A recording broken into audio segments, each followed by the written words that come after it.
Hi friends, రీసెంట్గా YouTuber Sai Krishna అలాగే Prasad tech in Telugu వీళ్ళిద్దరి మధ్య ఒక కాంట్రవర్సీ అయితే రన్ అవుతుంది ఒక 2 days నుంచి. యూట్యూబ్లో కూడా అందరూ చాలామంది ఈ వీడియోస్ కూడా చూసే ఉంటారు. అంటే మన సాయి కృష్ణ ఏం చేశారంటే తన యూట్యూబ్ ఛానల్ బిల్డ్ చేసుకోవడానికి పిక్సెల్ మీడియా అనే ఒక వెబ్సైట్ స్టార్ట్ చేసి ఒక కంపెనీ అయితే బిల్డ్ చేశాడనమాట. అలాగే అందులో ఫర్నిచర్కి కానీ లేకపోతే ఆఫీస్ స్టాఫ్కి కానీ వాళ్ళ శాలరీస్కి కానీ అలాగే తన స్టూడియోకి కానీ 1,50,00,000 అయితే ఖర్చు పెట్టాడు అనమాట. అది కూడా అప్పు తెచ్చి మరీ ఖర్చు పెట్టాడు.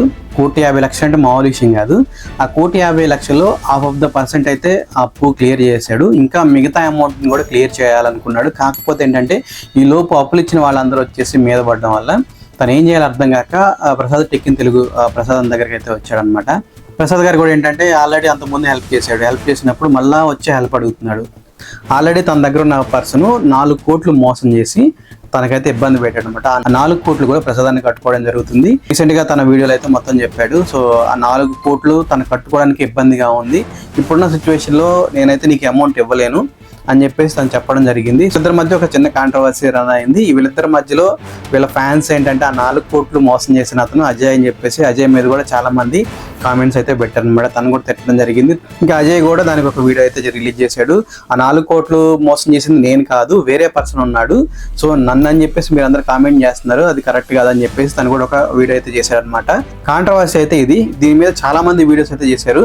కానీ మన వీడియో అయితే వీళ్ళ కాంట్రవర్సీ మీద కాదు, వీళ్ళని నమ్మి యూట్యూబ్ స్టార్ట్ చేసినటువంటి కొంతమంది కొత్త యూట్యూబర్స్ అనమాట. సో వీళ్ళ కోసం ఈ వీడియో చేస్తున్నాను.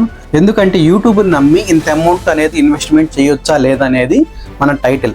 చాలా మంది ఇప్పుడు కొత్త యూట్యూబర్స్ ఏం చేస్తున్నారంటే వాళ్ళకు కొన్ని వ్యూస్ వచ్చిన వెంటనే మానిటైజేషన్ అయ్యి కొంత అమౌంట్ రెవెన్యూ అనేది జనరేట్ అవుతున్న వెంటనే ఏం చేస్తున్నారంటే యూట్యూబ్ పైన ఇన్వెస్ట్మెంట్ ఎక్కువ పెడుతున్నారు. అంటే కెమెరాస్ కానీ స్టూడియో సెటప్ కానీ లేకపోతే కొన్ని ఎక్విప్మెంట్స్కి లైటింగ్ సెటప్ కానీ ఎక్కువ అమౌంట్ అనేది ఇన్వెస్ట్మెంట్ పెడుతున్నారు. అలాగే కొంతమంది యూట్యూబ్లో కొంచెం సక్సెస్ అవ్వగానే యూట్యూబ్ని ఒక ఫుల్ టైం కెరియర్గా తీసుకుంటున్నారు. అంటే వాళ్ళకు ఉన్నటువంటి మంచి జాబ్స్ని వదిలేసి యూట్యూబ్ మీదే ఫుల్ టైమ్గా కెరియర్గా పెట్టుకుంటున్నారు. సో ఇలాంటి సిచ్యువేషన్లో మనకి యూట్యూబ్ పైన ఇంత అమౌంట్ ఇన్వెస్ట్మెంట్ పెట్టి అంటే యూట్యూబ్ని నమ్మి ఇంత అమౌంట్ ఇన్వెస్ట్మెంట్ పెట్టి ఉన్న ఉద్యోగాలు వదిలేసి యూట్యూబ్ని ఫుల్ టైం కెరియర్గా ఎంచుకోవడం ఎంతవరకు కరెక్ట్ అనే దాని గురించి ఈ వీడియో అనమాట. కానీ మన సిచ్యువేషన్ ఏంటి, కొత్త యూట్యూబర్స్ కొత్తగా వచ్చినటువంటి వాళ్ళ యూట్యూబర్స్ వాళ్ళ ఈ సిచ్యువేషన్ ఏంటి, ఏదైనా ప్రాబ్లం వస్తే మన సబ్స్క్రైబర్ ఎవరన్నా ₹1 ఇవ్వగలరా? అలాంటి సిచ్యువేషన్లో మనం ఉన్నామా లేదనేది ఆలోచించాలి.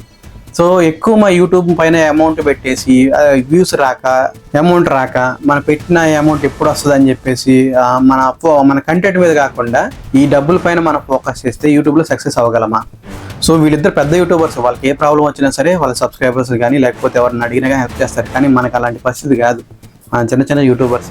సో ఎక్కువ ఇన్వెస్ట్మెంట్ అనేది పెట్టొద్దు. అంటే కెమెరాస్ పైన కానీ లేకపోతే లైటింగ్ సెటప్ పైన కానీ స్టూడియో సెటప్ పైన కానీ ఎక్కువ ఇన్వెస్ట్మెంట్ పెట్టొద్దు. మ్యాక్సిమం ఒక 30,000లో ఒక మంచి మొబైల్, అది కూడా వీడియో స్టెబిలైజేషన్ ఉన్నటువంటి కెమెరా మొబైల్ తీసుకోవాలి. అలాగే ఒక 1,000లో ఒక ట్రైపాడ్, అలాగే ఒక 2,000లో ఒక మంచి మైక్. అలాగే ఓవరాల్గా మనకి సెటప్ అనేది ఒక 30,000 to 35,000 లోపు సెట్ చేసుకునేలా ఉండాలి. అంతమించి ఎక్కువైతే ఇన్వెస్ట్మెంట్ పెట్టకండి. అలాగే ఫుల్ టైం యూట్యూబర్గా ఎప్పుడు సెటిల్ అవ్వాలి అంటే యూట్యూబ్ని ఫుల్ టైం కెరియర్గా ఎప్పుడు తీసుకోవాలి, ఉన్న జాబ్స్ని పక్కన పెట్టేసి ఎప్పుడు యూట్యూబ్ పైన మనం ఫుల్ ఫోకస్ చేయాలని అంటే మిలియన్స్లో సబ్స్క్రైబర్స్ ఉండాలి, అలాగే ల్యాక్స్లో వ్యూస్ రావాలి. అప్పుడు మాత్రమే యూట్యూబ్ని ఒక ఫుల్ టైం కెరియర్గా ఎంచుకోవాలి. అంతేగాని 1,00,000 2 లక్షలకి సబ్స్క్రైబర్ ఉండాలి, మనకి వ్యూస్ బాగానే వస్తున్నాయి, ఉన్న జాబ్ని వదిలేసి యూట్యూబ్నే ఫుల్ టైం కెరియర్గా తీసుకుందాం అనుకుంటే మాత్రం అది ఎప్పటికైనా ప్రాబ్లమే. కాకపోతే ఏంటంటే మనకు వచ్చే రెవెన్యూ ఎంత వస్తుంది, మిలియన్స్లో సబ్స్క్రైబర్స్ ఉండి ల్యాక్స్లో వ్యూస్ వస్తున్నప్పుడు ఎవ్రీ మంత్ కూడా మినిమం ఒక 40,000 to 50,000 రెవెన్యూ జనరేట్ అవుతున్నప్పుడు మాత్రమే మీరు యూట్యూబ్ని ఫుల్ టైం కెరియర్గా తీసుకోండి. అంతేగాని ఒక 10,000 15,000 అలా వస్తున్నప్పుడు యూట్యూబ్నే ఫుల్ టైమ్గా తీసుకుంటే మాత్రం అది ఎప్పటికైనా మీకు ఫినాన్షియల్గా చాలా ఇష్యూస్ అయితే ఫేస్ చేయాల్సి వస్తుంది.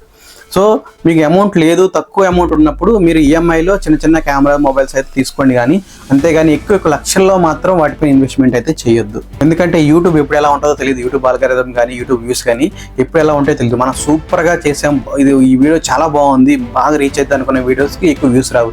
ఏదో నార్మల్గా అలా చేసిన వీడియోస్ ఏంటంటే కొంతమందికి ఎక్కువ కనెక్ట్ అవుతూ ఉంటుంది, దానికి వ్యూస్ వస్తే రెవెన్యూ జనరేట్ అవుతూ ఉంటుంది. ఎప్పుడు ఎలా ఉంటుందో తెలియదు కాబట్టి దీన్ని ఒక సైడ్ బిజినెస్ కానీ చూడండి తప్ప ఫుల్ టైం కెరియర్గా తీసుకోవద్దు. సో ఇది ఫ్రెండ్స్ వీడియో. ఇలాంటి మరిన్ని ఇంట్రెస్టింగ్ వీడియోస్ కోసం మన ఛానల్ రెగ్యులర్గా ఫాలో అవుతున్నాండి. Thank you for watching. Jai Hind.